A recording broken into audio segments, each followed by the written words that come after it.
شروع اللہ کے نام سے جو بڑا مہربان نہایت رحم والا ہے۔ الف لام میم۔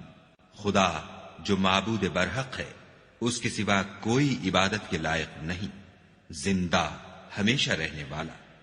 اس نے اے محمد صلی اللہ علیہ وآلہ وسلم تم پر سچی کتاب نازل کی جو پہلی آسمانی کتابوں کی تصدیق کرتی ہے، اور اسی نے تورات اور انجیل نازل کی، یعنی لوگوں کی ہدایت کے لیے تورات اور انجیل اتاری، اور پھر قرآن جو حق اور باطل کو الگ الگ کر دینے والا ہے نازل کیا۔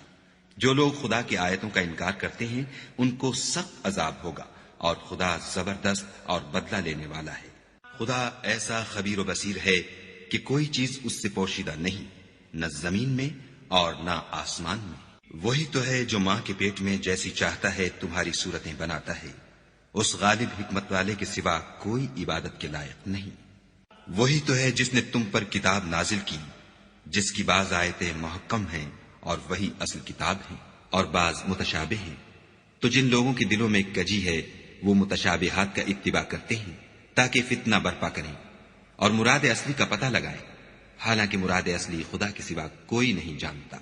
اور جو لوگ علم میں دستگاہ کامل رکھتے ہیں وہ یہ کہتے ہیں کہ ہم ان پر ایمان لائے، یہ سب ہمارے پروردگار کی طرف سے ہیں، اور نصیحت تو عقل مند ہی قبول کرتے ہیں۔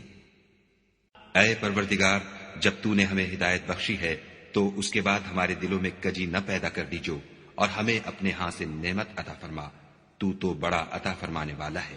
اے پروردگار، تو اس روز جس کے آنے میں کچھ بھی شک نہیں سب لوگوں کو اپنے حضور میں جمع کر لے گا، بے شک خدا خلاف وعدہ نہیں کرتا۔